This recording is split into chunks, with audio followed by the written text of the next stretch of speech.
जी अस्सलाम वालेकुम नाज़रीन, मैं हूं आपका मेज़बान फैसल जावेद। टीम हसन जावेद की जानिब से आप सबको खुशामदीद। आज मैं मौजूद हूं दरोगा वाला मार्केट में और हमारे साथ मौजूद हैं हमारे एक्सपर्ट मुनव्वर अली। आज हम इनसे जानेंगे कि दरोगा वाली मार्केट जो है, ये मशीनरी मार्केट जो बहुत फेमस मार्केट है, इसकी खूबी, इसकी खूबसूरती, उसकी पहचान क्या है और ये ओवरऑल मार्केट क्या है। अस्सलाम वालेकुम मुनव्वर साहब। वालेकुम अस्सलाम जी। तमाम नाज़रीन की तरफ से आप सबको बहुत बहुत खुशामदीद, आपने हमें वक्त दिया। हमें बताइए जो दरोगा वाला मार्केट है, ये इसकी पहचान क्या है और इसकी जो खूबी है या इसकी जो पहचान है वो हमारे नाज़रीन को बताइए। जी, ऐसा है कि ये मल्टी डायमेंशनल बिज़नेस हब है। दरोगे वाला जो मशीनरी मार्केट है, ये second largest biggest machinery market है दरोगे वाला में, और पंजाब की तो बिगेस्ट मार्केट है ये। तो इसकी खूबसूरती ये है कि यहाँ पे import through out the world, from through out the world यहाँ पे इंपोर्ट का काम होता है। आप उसमें चाइना ले लें, Korea, Hong Kong, UK, America, Germany etcetera, ये तमाम मुल्कों से इंपोर्ट का यहाँ पे कंटेनर्स आते हैं।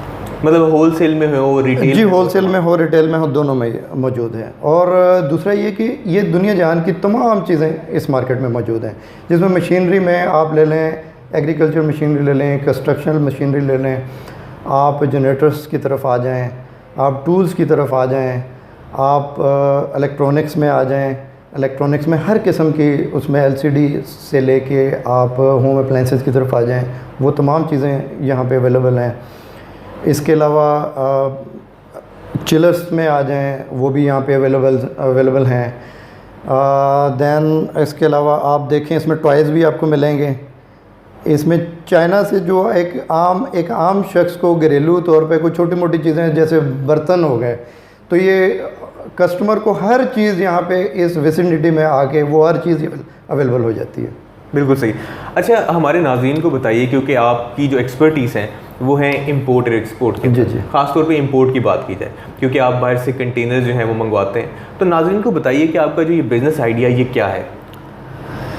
जी, ये हम लोग एक्चुअली जो इंपोर्ट करते हैं, मेनली हम इंग्लैंड से इंपोर्ट करते हैं। उसमें हमारे पास जो है, उसमें सबसे पहला हमारा जो मशीनरी में आइटम है वो हम डील करते हैं जनरेटर्स में। ये फ्रॉम 1 kVA से लेके 1000 kVA एंड 2000 kVA तक भी हम लोग यहाँ पे जनरेटर्स प्रोवाइड करते हैं। जी, हम लोग असल में हमारा बिज़नेस आइडिया ये है कि हम तो thousand of things we are importing from UK, mainly हम यूके से इंपोर्ट करते हैं। ये बहुत लंबी लिस्ट है जिसमें हम थाउजेंड ऑफ थिंग्स इंपोर्ट करते हैं। मेनली हमारा जो बिज़नेस है वो जनरेटर्स का है, जो from 1 kVA to 1000 kVA and up till 2000 kVA भी हम जनरेटर्स यहाँ पे प्रोवाइड करते हैं। उसमें डीजल जनरेटर्स, पेट्रोल जनरेटर्स और इसके अलावा गैस वाले जनरेटर्स भी हम लोग प्रोवाइड करते हैं। इसके अलावा अगर हम आगे चलें तो उसमें एग्रीकल्चर मशीनरी, कंस्ट्रक्शनल मशीनरी और इसके अलावा फूड मशीनरी के बाद अगर हम आएँ तो ऑटोमोटिव पार्ट्स भी हम लोग प्रोवाइड करते हैं, ट्रैक्टर्स, गाड़ियाँ, और इसके अलावा हम अगर देखा जाए हीटिंग एंड कूलिंग इक्विपमेंट्स और उसमें चिलर्स, स्क्रू कंप्रेसर्स, ये बड़ी रेंज में फ्रॉम 0 to 1000 एंड अबव। तो इसके अलावा हम पावर टूल्स में भी डील करते हैं, hand tools, power tools, stores का आइडिया ये होता है कि जो पूरे हम, पहले मैं आपको बताना चाहता हूँ कि हम यूज़ और न्यू दोनों में डील करते हैं। ठीक है। तो जो ये स्टोर आपको मैंने बताया, स्टोर स्पेशली ये है कि जो पूरे स्टोर्स जो ऑक्शन हो जाते हैं वो एज इट इज़ उसी फॉर्म में हम लोग उसको इंपोर्ट कर लेते हैं। उसमें फिर बहुत सारी चीज़ें स्टोर रिलेटेड बहुत सारे आइटम्स होते हैं, तो वो कंप्लीट स्टोर उसको गिना जाता है। और इसके अलावा एक्सरसाइज जिम मशीन्स हम इंपोर्ट करते हैं। इसके अलावा इलेक्ट्रॉनिक्स में बहुत सारी चीज़ें, जिनमें कॉफ़ी मेकर्स आ जाते हैं, टोस्टर आ जाते हैं, और इसके अलावा उसमें आप कह लें इलेक्ट्रिक केटल आ जाते हैं, हीटर्स आ जाते हैं, और उसमें computer accessories, laptop chargers and उसमें मज़ीद हम कहें समटाइम्स फ़ोन एसेसरीज़ भी आ जाती है उसके साथ। मतलब बहुत बड़े बड़े ब्रांड्स भी, बहुत बड़े बड़े ब्रांड्स भी आ जाते हैं। बिल्कुल, उसमें पंप्स भी हमारे पास आते हैं, उसमें मोटर्स आती हैं, और इसके अलावा multi stage, single stage pumps, की एक बड़ी रेंज हमारे पास आती है। आपने हमारे पास देखा होगा इधर हमारे शेल्फ्स भी रैकिंग शेल्फ्स भी हमारे पास अवेलेबल हैं, और इसके अलावा हाइड्रोलिक इक्विपमेंट्स, न्यूमेटिक इक्विपमेंट्स। तो ये एक बहुत बड़ी फील्ड है, हमें जो अच्छी चीज़ वहाँ से मिल जाए वो हम इसको इंपोर्ट कर लेते हैं यहाँ पे। बिल्कुल ठीक है। और ये मार्केट ऐसी है कि यहाँ पे इसीलिए कहा जाता है कि ये जो दरोगे वाला वाली मार्केट है, ये दुनिया जान की, ये हर चीज़ यहाँ पे अवेलेबल होती है। बिल्कुल ठीक। और मेरे लिए बड़ी जो मैं नाजरीन को भी बताना चाहूँगा कि बड़ी मुतासिर कुन बात थी कि रसल हॉब्स जो काफ़ी अच्छा ब्रांड है, उसकी बेहतरीन केटल्स, और फिर अगर आप बर्गर किंग मशीनरी की बात करें तो उनकी आइसक्रीम बनाने वाली मशीन देख के मैं काफ़ी हैरान हुआ कि पाकिस्तान में ये भी अवेलेबल है, जो मेरे लिए बड़ी नई बात है। जी जी, ये हमारे पास अवेलेबल है, सेकेंड हैंड फॉर्म में हमारे पास मौजूद है। लेकिन अगर कोई हमारे थ्रू अगर कोई न्यू भी मंगवाना चाहता है तो ये चीज़ें हम उनको हमारे इंपोर्ट चैनल से हम प्रोवाइड कर सकते हैं उनको। ये फैसिलिटी हमारी तरफ से है, हम इजीली एज़ पर ऑर्डर हम उसको दे सकते हैं ला के। अच्छा मुनव्वर साहब, हमारे नाजरीन को ये बताइए कि इस काम को स्टार्ट करने के लिए रिक्वायरमेंट्स क्या हैं? जी, ऐसा है कि ये कोई बहुत इजी प्रोजेक्ट नहीं है, ये बहुत लेंदी और डिफ़िकल्ट प्रोजेक्ट है इंपोर्ट वाला। स्पेशली इसमें फाइनेंसेस तो बहुत ह्यूज फाइनेंसेस तो इसमें दरकार होते ही हैं। लेकिन इसके साथ अगर कोई नए सिरे से अगर आप इन दिस कॉन्टेक्स्ट बात कर रहे हैं कि कोई नया बिज़नेस स्टार्ट करना चाहता है तो उसके लिए क्या इसमें बेनिफिट्स हैं, मेरा ख्याल है आप ये पूछना चाह रहे हैं। तो ये कोई इजी जॉब नहीं है। आप नए सिरे से अगर किसी शख्स ने अगर ये कारोबार शुरू करना है तो उसके लिए वो इजी जॉब नहीं है। उसको पहले 2-4 साल उसको पहले इन डेप्थ इस काम को समझना पड़ेगा मशीनरी में, और गो थ्रू करना पड़ेगा मशीनरी को, यहाँ की लोकल मार्केट को गो थ्रू करना पड़ेगा कि यहाँ की रिक्वायरमेंट क्या है, कौन सी चीज़ वहाँ से मंगवाई जाए, कौन सी चीज़ यहाँ पे सेल होने की पोजीशन में है, जिसका कि उसको प्रॉपर अच्छा बेनिफिट मिल सके। तो इन चीज़ों के बाद जब उसको उस चीज़ पे कमांड आ जाएगी तो उसके बाद जो उसकी फिर लीगल फॉर्मेलिटीज़ होती हैं। लीगल फॉर्मेलिटीज़ में ये है कि मेकिंग ऑफ कंपनी है, कंपनी के बाद उसके साथ आपने उसकी लीगल रिक्वायरमेंट भी पूरी करनी है, जैसे कि FBR के साथ जो चीज़ें शराइत हैं उसको आपने पूरा करना है। देन उसके बाद आपने कस्टम रिक्वायरमेंट पूरी करनी है। कस्टम रिक्वायरमेंट में VBOC एक लाइसेंस होता है जो आपको हर इंपोर्टर या एक्सपोर्टर को एक लेना पड़ता है गवर्नमेंट से। तो कस्टम में आपने VBOC अपना अकाउंट खुलवाना है और VBOC अपना लाइसेंस लेना है। दैन जब आप VBOC आप ओपन कर लेते हैं, आप लॉगिन उसमें हो जाते हैं, तो then you are applicable to import और एक्सपोर्ट एनीथिंग। उसके साथ लीगल रिक्वायरमेंट इसमें कस्टम में जब ये चीज़ आप कर लें तो उसके बाद फिर आपका इंटरनेशनल जो लिंक्स हैं वो बहुत ज़रूरी हैं। पहले तो जैसे मैंने चीज़ आपको बताई थी कि उसको नो हाउ इन डेप्थ होनी चाहिए। जब वो नो हाउ है उसकी, तो फिर उसके बाद उसके इंटरनेशनल लिंक्स भी उस बंदे को होने चाहिए कि आया जहाँ से उसने परचेज़ करना है उस वहाँ पे उसके लिंक्स कैसे हैं। वो लिंक्स जब इस्टेब्लिश उसके होंगे फिर वो समझेगा कि मैं इस पोजीशन में हूँ कि मैं वहाँ से इंपोर्ट कर सकता हूँ। अदरवाइज़ अगर वो हम एक तो कंटेनर सर्विसेज भी हम प्रोवाइड इंग्लैंड से करते हैं, हमारा एक सेटअप वहाँ पे मौजूद है माइटी ट्रेडिंग लिमिटेड के नाम से। तो अगर कोई हमसे भी अगर कोई सर्विसेज लेना चाहता है तो आइदर फुल कंटेनर वो भी हमसे वहाँ से करवा सकता है फिल, लेकिन उसके साथ ऑन ऑर्डर भी हम चीज़ें प्रोवाइड करते हैं। किसी मशीनरी में कोई भी आपकी स्पेसिफिक डिमांड हो तो हम वो पूरी करके दे सकते हैं यहाँ पे अपने इस चैनल के थ्रू। ठीक है। अगर बात करें यहाँ पर इस काम की मैनेजमेंट की, जैसे आपने बताया कि तमाम रिक्वायरमेंट्स कंपनी बनवाना, फिर FBR के साथ मुंसलिक होना, फिर VBOC करना, तो अगर मैनेजमेंट की बात की जाए, एक बंदा जो इस काम को सेटअप स्टार्ट करना चाह रहा है, कितनी स्पेस रिक्वायर्ड है? जी देखें, इसमें स्पेस भी आपको अच्छी खासी, जब आपने कंटेनर इंपोर्ट करना है तो आपके पास कम से कम 1 कनाल की जगह एटलीस्ट होनी चाहिए, और उसके बाद आपके पास मैन पावर होनी चाहिए। ये बहुत ज़रूरी है, टीम वर्क है, इसके बगैर काम नहीं होना है। और उसके साथ आपके पास अच्छे फाइनेंसेस होने चाहिए। अगर आप एक अच्छा कंटेनर मशीनरी का कहीं से फिल करवाते हैं, कोरिया से करवाते हैं, चाइना से, हांगकॉन्ग से, कहीं से भी आप करवाते हैं, इंग्लैंड से करवाते हैं, US से, UAE कहीं से भी करवाएं, तो मोर और लेस आपको 5 to 6 million are required for that purpose. ये सिर्फ आपकी परचेजिंग में बता रहा हूँ। इसके बाद आलमोस्ट 3 to 4 और अप टू 5 मिलियन आपका जो है ये कस्टम ड्यूटी भी है जो आपने गवर्नमेंट को पे करनी है। ये आपने माइंड में रखना है। उसके बाद आप बिज़नेस स्टार्ट करने की पोजीशन में होंगे। बिल्कुल ठीक है। अगर हम बात करें लेबर की, तो कितनी लेबर रिक्वायर्ड है? लेबर आपके पास इतनी की जितनी कि आप उसको डेली यूज़ में आप मशीनरी को मूव करने के लिए आपको एक सेटअप पे जो रिक्वायर्ड है, कोई 2-4 बंदे एक अब लेबर हों, आपके पास एक कंप्यूटर ऑपरेटर होना चाहिए।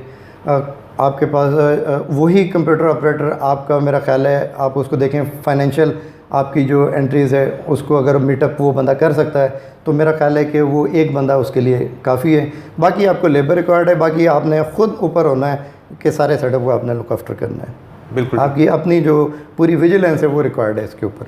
बिल्कुल ठीक है। अगर हम बात करें इंपोर्ट टाइम का, ये पूरा एक प्रोसेस है कि आप जो है वो बाहर आपके जो मेन पार्टनर हैं या मेन जो शख्सियत हैं जो यूके में है, उनका नाम गालिबन खालिद साहब है। जी जी। तो वो खालिद साहब को अगर आप फॉर एग्जांपल कोई भी शख्स है, खालिद साहब के अलावा हम ले लेते हैं, जी जी, उनको ऑर्डर दिया जाता है, जी जी, उनसे चीज़ें फिल करवाई जाती हैं कंटेनर अपने रिक्वायरमेंट के मुताबिक, या जो आपको किसी ने कहा है अपने लिए फिल करवाने के लिए, वो तो ये कितना टाइम दरकार होता है इसके लिए? जी, इसमें टाइम तकरीबन अगर उधर से परचेज़ हो गया है तो परचेज़ होने के बाद आफ्टर शिपमेंट आलमोस्ट ये 40 to 45 डेज़ आपको मिनिमम चाहिए होंगे, क्योंकि 25 एक दिन जो हैं वो शिप में लग जाते हैं, और जब आपका शिप कराची पहुंच जाता है तो उसको ड्यूटी क्लियरेंस और उसमें आप 15 डेज़ मिनिमम आप उसमें ऐड कर लें 25 दिन में, तो ये 40 से 45 दिन मिनिमम ये रिक्वायर्ड होते हैं अगर हालात साजगार हैं तो। बिल्कुल ठीक है।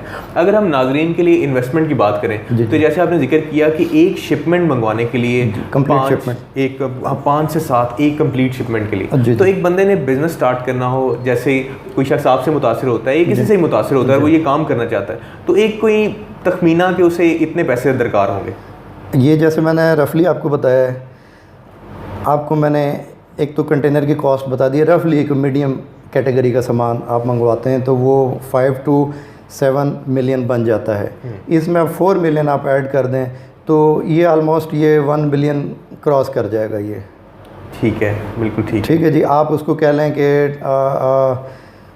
1 करोड़ से ऊपर, जी जी, 1 करोड़ से ऊपर जाएगा जी। आप देख लेना ये 12 से 15 मिलियन आपके पास कम अज़ कम सेफली आपके पास हों तो आप उसको इजीली मैनिपुलेट कर सकते हैं। बिल्कुल ठीक है। सेटअप के साथ साथ आप कंटेनर मंगवाते हैं, आपने डेली के अखराजात को भी मीट करना है, आपने सैलरीज भी देनी है, आपने कोई सेटअप आप अपना इंस्टॉल कर रहे हैं तो उसके लिए आपको मिनिमम ये कि 15 मिलियन अगर आपके पास हैं तो आप उसको ईज़िली वर्केबल है आपके लिए। बिल्कुल ठीक। अगर हम बात करें नाजरीन के लिए प्रॉफिट के लिए, क्योंकि प्रॉफिट एक ऐसी चीज़ होती है जो आपको बड़ी मोटिवेशन देती है किसी काम में, क्योंकि एक शख्स पैसे लगा रहा है और प्रॉफिट चाहता है, तो आप अगर बात की जाए हम इस जो आप काम में डील करें, क्या कितना को प्रॉफिट हो सकता है एक शख्स के लिए? ये डिपेंड करता है आपकी कितनी स्किल्स अच्छी हैं और आपने कितना अच्छा सामान परचेज़ किया है, और फिर उस हिसाब से आप कितनी अच्छी उसकी मार्केट कर लेते हैं, ये डिपेंड इस पर करता है। तो ये 10 to 15-20% आप निकाल लेते हैं अगर ये स्किल्स आप में हैं तो। ठीक है, मतलब एक इतना मार्जिन हो जाता है कि आप नेक्स्ट मंथ भी सर्वाइव कर सकते हैं, बिल्कुल, अपने तमाम मुलाजिमीन की सैलरीज भी अच्छी पे कर सकते हैं। बिल्कुल बिल्कुल ठीक है। अब हम बात करेंगे अपने नाजरीन के लिए स्पेशली जो बहुत इंपॉर्टेंट चीज़ है कि अगर हमारे नाजरीन में से कोई बिज़नेस शुरू करना चाहता है तो क्या लाहे अमल होना चाहिए?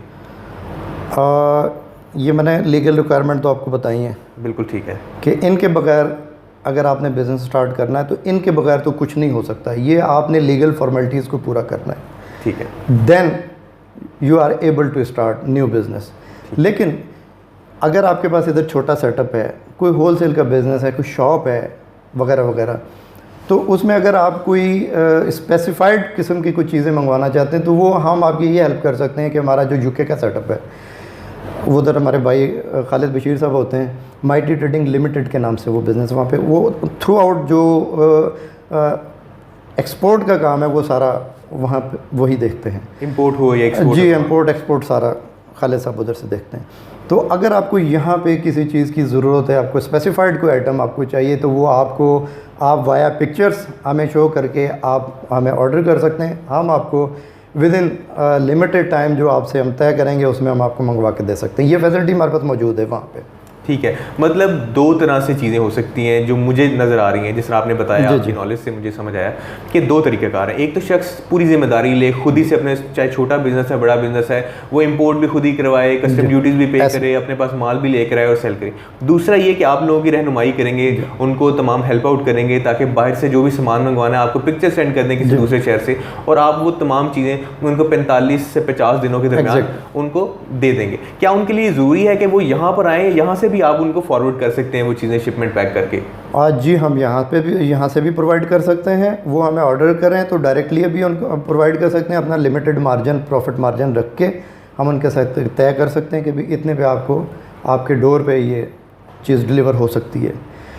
तो उसमें ये हमारी जो रिक्वायरमेंट है वो एटलीस्ट 50%, अगर आपकी कोई चीज़ हमसे वहाँ पे परचेज़ करवाते हैं तो मिनिमम आपको उसका एक हमें जमा करवाना पड़ेगा 50% अमाउंट। देन वो चीज़ जब इधर आ जाएगी, आफ्टर दैट आपने जो बाकिया पेमेंट है वो ऑन डिलीवरी जो वो आपने पे कर देनी। ठीक है, ये हमारी तरफ से सहूलत मौजूद है। बिल्कुल ठीक है जी। मुनव्वर साहब, हमारे नाज़रीन को बताइए कि जो शख्स दूसरे शहरों से लाहौर आके चीज़ें ख़रीदना चाहते हैं, दरोगा वाला मार्केट में और स्पेशली आपके पास जो यहाँ पे चीज़ें अवेलेबल हैं वो कौन कौन सी हैं? जी ऐसा है कि इस वक्त हमारे पास लास्ट जो कंसाइनमेंट थी वो पेंडेमिक से पहले की आई हुई है।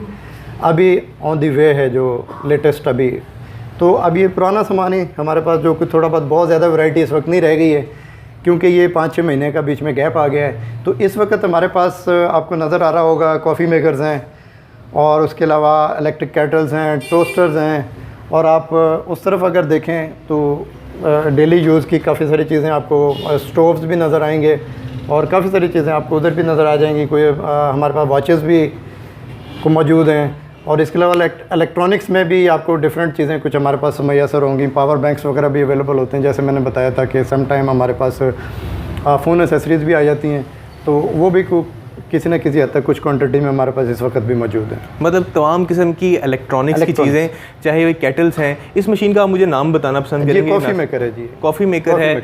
फिर इसके बाद जो कंस्ट्रक्शन के अंदर जो स्टोरेज के लिए पैनल्स यूज़ होते हैं वो हैं आपके पास, प्रिंटर्स हैं जी। हमारे पास ये एक बड़ी रेंज में इस वक्त वो पड़े हुए हैं, शेल्फ्स पड़े हुए हैं, रैकिंग शेल्फ जैसे कहते हैं। ठीक है, तो ये जैसे आप ये पीछे शेल्फ्स देख रहे हैं, तो ये शेल्फ्स क्या हमारे पास एक अच्छा खासा स्टॉक मौजूद है, ये भी हमारे पास। और इसके अलावा प्रेस हैं, इसके अलावा कटर्स मशीन है, पेस्टिंग मशीन है, पंचिंग मशीन्स हैं, ग्राइंडर्स हैं, और इसके अलावा आपने जी प्रिंटर्स हैं डेफिनेटली। और इसके अलावा आपने बर्गर किंग वाली मशीनें तो देखी हैं, तो ये भी अवेलेबल हैं। इसके अलावा जनरेटर्स भी कुछ लिमिटेड क्वान्टिटी में हमारे पास मौजूद हैं। हमारे पास ब्लोअर्स मौजूद हैं, हमारे पास मोटर्स हैं, पंप्स हैं, मल्टी स्टेज और सिंगल स्टेज में, डिफरेंट कैपेसिटी में।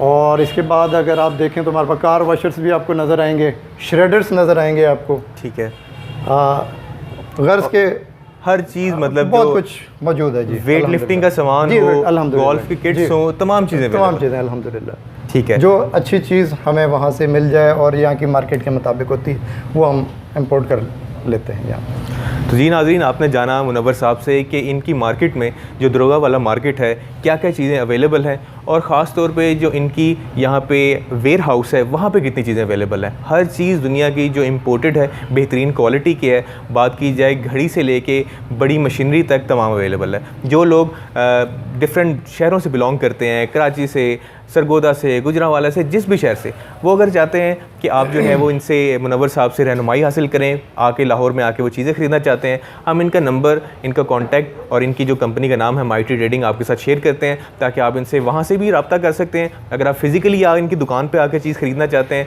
तो आपको जो है वो इनकी तरफ से भरपूर वेलकम है। आप आइए, चीज़ें देखिए, और इनसे परचेज़ करना चाहते हैं, अपना बिज़नेस स्टार्ट करना चाहते हैं, ये आपको ज़रूर गाइड करेंगे इसलिए। अच्छा मुनव्वर साहब, जैसे आपने प्रॉफिट के बारे में बताया कि इस बिज़नेस में 10 to 20% प्रॉफिट भी हो सकता है, तो लॉस कितना हो सकता है इसमें? देखें, आपको पता है कि हर बिज़नेस में जहाँ प्रॉफिट है तो लॉस है। तिजारत इसी को कहते हैं ना, प्रॉफिट है तो लॉस भी है। तो ये आपकी एक्सपर्टीज़ है कि आपने कितना उस बिज़नेस को सीख लिया है और कितने अच्छे तरीके से आप उसको कर सकते हैं। उसके बाद फिर अगला स्टेप जो है वो अल्लाह पे छोड़ना होता है। ठीक है, तो ये जितना आपने इन डेप्थ उस काम को सीख लिया है और आपकी कमांड उस पर आ गई है, आप अच्छा प्रॉफिट ले सकते हैं। बिल्कुल ठीक है। आपने कमांड आपको एक चीज़ पे है नहीं, और आप एक नया बिज़नेस ब्लाइंडली शुरू कर देते हैं तो ये डेफिनेटली एक बच्चा भी बता देगा कि ये लॉस ही लॉस है। बिल्कुल ठीक है। मतलब अगर कोई शख्स जो है वो अपने माइंड में बिज़नेस को रख रहा है कि मुझे प्रॉफिट भी आएगा, तो उसे ये भी रखना चाहिए कि जैसे डॉलर की प्राइस बढ़ती हैं, कम होती हैं, तो वो भी हो सकता है। एग्जैक्टली होता है जी, क्योंकि अनसर्टेनिटी है regarding dollar price in Pakistan. ठीक है, तो ये वेरी करता रहता है। ठीक है। ये और डॉलर ने ऊपर ही जाना होता है हमेशा, कभी नीचे तो नहीं आना होता है। तो ये प्राइस वेरी करती हैं। आपने एक परचेजिंग आपने पहले किसी और प्राइस पे की हुई है, उसकी अगर डॉलर प्राइस बढ़ती है तो अल्टीमेटली जो है आपका कस्टम ड्यूटी बढ़ जाएगी और उसकी प्राइस में इजाफा हो जाएगा। ठीक है, ये आपको कीप इन माइंड ऑलवेज। बिल्कुल ठीक है। तो अगर फॉर एग्जांपल हमारे नाजरीन में से कोई बिज़नेस जो है करना चाहता है, तो क्या तरीकाकार होगा कि वो कर सकता है? लाहे अमल क्या होगी, स्टार्टिंग क्या होगा उसका? नए बिज़नेस की बात कर रहे हैं अगर आप, तो ये मैं पहले भी आपको बता चुका हूँ कि नए बिज़नेस में आपको ठारो उसके बारे में जब तक आपको कमांड नहीं है और उस बिज़नेस के बारे में आपने लर्न नहीं किया है तो फिर आप कुछ भी नहीं कर सकते। ठीक है, ठीक है। जब तक आपकी लर्निंग अच्छी नहीं होगी उस वक़्त आप उसमें से प्रॉफिट को तलाश करना ऐसे ही है जैसे दीवारों से सर टकराना। ठीक है, बिल्कुल ठीक है। मतलब कंपनी बनाना, एफबीआई की रिक्वायरमेंट्स, फिर वी बॉक लेना। सबसे पहला आपको बिज़नेस की अलिफ बे आनी चाहिए। ठीक है। और उसके बाद बिज़नेस के अलिफ बे के बाद आप जो काम करने जा रहे हैं वो आपको पता होना चाहिए, उस पर आपकी लर्निंग पूरी होनी चाहिए, उस पर कमांड होनी चाहिए। जब आपको उस पर कमांड होगी देन फिर आपके जो इंटरनेशनल चैनल्स हैं वो आपको अपने उस्तवार करने कि आपने कौन सी चीज़ कहाँ से ख़रीदनी है, तो फिर आपके लिए ईजी हो जाएगा। और मार्केट को आपने देखना है कि मार्केट की रिक्वायरमेंट क्या है, लोकल मार्केट की आपकी रिक्वायरमेंट क्या है, as per the need of the market आपने वो चीज़ वहाँ से मंगवानी है। बिल्कुल ठीक है। आप पूरा कंटेनर भी मंगवा सकते हैं, आप स्पेसिफ़िकली जैसे मैंने पहले बताया कि आप ऑर्डर करके भी आप उन चीज़ों को मंगवा सकते हैं। मतलब नाजरीन के पास दो तरीक़ाकार हैं। एक ये कि वो सारी ज़िम्मेदारी खुद लें, बाहर से माल का ऑर्डर देना, यहाँ की रिक्वायरमेंट देखना, माल कस्टम ड्यूटीज़ को पे करना और फिर अपने मुतल्लिका शहर में माल लेके जाके बेचना। या दूसरी ऑप्शन ये है कि वो मुनव्वर साहब से रहनुमाई हासिल कर सकते हैं, वो उन्हें बता सकते हैं कि ये कंटेनर की फ़िलिंग करवानी है। मुनव्वर साहब और उनकी टीम जो यूके में होती है उनकी ज़िम्मेदारी होगी तमाम चीज़ों की, और वो तमाम चीज़ें जो हैं वो आपके डोर स्टेप पे भी प्रोवाइड कर देंगे। लेकिन उसकी क्या रिक्वायरमेंट होगी? अगर किसी शख्स को डोर स्टेप पे ही चीज़ें चाहिए, क्या मतलब उसकी कंडीशन पूरी करनी होगी? कंडीशन ये मैंने आपको बताया पहले कि आप एक चीज़ पसंद कर लेते हैं तो उसकी एटलीस्ट आपको 50% हमें डिपॉज़िट करवाना पड़ेगा। ठीक है। देन वो चीज़ हम परचेज़ करके वो आपके लिए बुक हो जाती है, शिप हो जाती है। वो जब हमारे पास आ जाएगी वो चीज़ तो हम आपको यहाँ पे हम प्रोवाइड कर सकते हैं इजीली। ठीक है। और अगर इसमें किसी शख्स ने आपको 50% पेमेंट पहले ही दे दी है, जी, तो अगर डॉलर की प्राइस ऊपर नीचे होती है तो क्या वेरी होगा उसके लिए? जी, उसमें वेरी होता है। उसमें ये कंडीशनल होता है कि एक हम वहाँ पे प्राइस फिक्स कर लेते हैं कि जी आपको इतने का हम देंगे और कस्टम ड्यूटी आपके ज़िम्मे है। ठीक है। ठीक, तो वो चीज़ की हमने जितनी आपसे कॉस्ट रिक्वायर की है आपने हमें जस्ट वो पे करनी है और उसके बाद ऑन पेपर्स कस्टम के पेपर्स आपके सामने आ जाएंगे और आपने as per the papers of custom आज जितनी ड्यूटी आपके उस पर्टिकुलर आइटम पे आपके लगी है आपने वो हमें एज़ पर द डॉक्यूमेंट्स आपने पे करनी है। ठीक है। और ये भी नाज़रीन को बताइए कि अगर वो आपसे होलसेल में माल लेना चाहते हैं, रिटेल में माल लेना चाहते हैं, ले सकते हैं? जी ले सकते हैं, बिल्कुल ले सकते हैं। ठीक है। और अगर कोई शख्स कंटेनर जो है वो चाहता है कि मैं कंटेनर मंगाने की हैसियत में नहीं हूँ, मैं छोटे लेवल से काम शुरू कर रहा हूँ, हो सकता है कोई शख्स 20-30 लाख के दौरान पैसे में इतनी रेंज में पैसे में शुरू कर रहा हो काम, तो क्या आप उसे कंटेनर में उसके मुताबिक की चीज़ें भी फिल करवा के दे सकते हैं? लाजमन नहीं कि वो फुली लोडेड करवाए? जी करवा के दे सकते हैं, बिल्कुल करवा के दे सकते हैं। और उसके अलावा हमारे पास हज़ारों चीज़ें हमारे पास आती हैं वो हमसे परचेज़ कर सकता है। जैसे कि पहले मैंने मार्केट के इंट्रो में आपको बताया कि इस मार्केट में हज़ारों दुकानें हैं जो कि होलसेल का या रिटेल का काम कर रहे हैं। तो हम लोग तो होलसेल का इंपोर्ट करते हैं, तो जब इधर थाउजेंड ऑफ थिंग्स जब हमारे पास इधर अवेलेबल होती हैं, जब कंटेनर आता है तो एक होलसेलर हमसे यहाँ से परचेज़ करके अपना रिटेल करता है वहाँ पे रख के। बिल्कुल सही। अच्छा मुनव्वर साहब, हमारे नाजरीन को बताइए कि आप एज अ बिज़नेसमैन हमेशा ये कोशिश होती है कि मार्केट में कोई नई चीज़ मुतारिफ़ करवाई जाए, जैसे ये मशीनरी है, तमाम मशीनरी जो मैंने देखी आउट क्लास मशीनरी है आपके पास। इसी तरह ये आपका एक नया प्रोडक्ट है जो आप मार्केट में इंट्रोड्यूस करवा भी चुके हैं और हाई लेवल पे उसे इंट्रोड्यूस करवा भी रहे हैं। काइंडली नाजरीन को उसके बारे में बताइए और मैं उनको वो प्रोडक्ट शो भी करवाता हूँ ताकि उन्हें आइडिया हो ये प्रोडक्ट क्या है। जी, ये लुब्रिकेंट्स में है जी। ये ब्रांड यूके का वेल नोन ब्रांड है सिल्वर स्टोन। ठीक ये एस्टेक ऑयल कंपनी है इंग्लैंड से और उनका ये वेल नोन ब्रांड वहाँ पे बहुत अच्छा चल रहा है। इस ब्रांड को हमारे माइटी ट्रेडिंग लिमिटेड जो हमारा वहाँ पे सेटअप है, ये हमारे पास पाकिस्तान की सोल डिस्ट्रीब्यूशन है और ठीक है। इसको हम यहाँ पे as a sole distributor market कर रहे हैं। ठीक है। और उसमें ये हम फ्यूचर में ये पहली शिपमेंट अभी हमारे पास इसकी आ चुकी है जो आपने दिखाया है सेम इस पैकिंग में। ठीक है।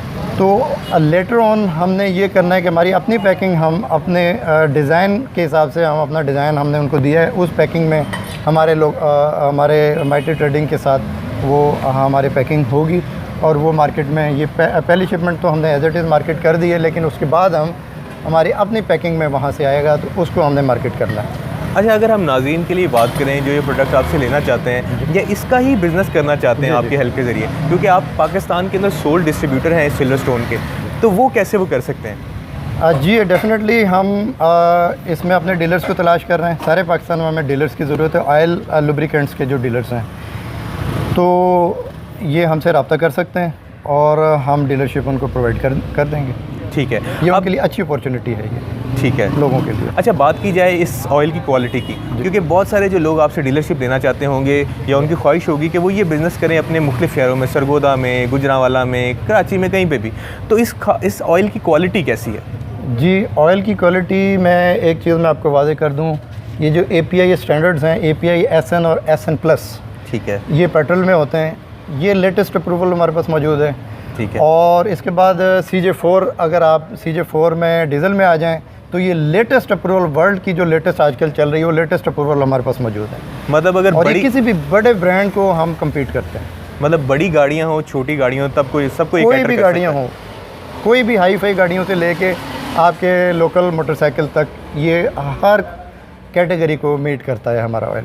ठीक है, मतलब इंटरनेशनल स्टैंडर्ड्स को पूरा कर। एग्जैक्टली। अच्छा, बात करें अगर इसके फीडबैक की, आपने मार्केट में से इंट्रोड्यूस करवाया होगा फीडबैक के लिए, तभी आप जो है इसको हाई लेवल पे लेके जाना चाह रहे हैं, तो फीडबैक कैसा रहा इसके लिए? फीडबैक इसका हमें तो बहुत अच्छा मिला है। मैं ख़ुद अपनी गाड़ी में पहले लिक्विड ऑयल डलवाता रहा हूँ।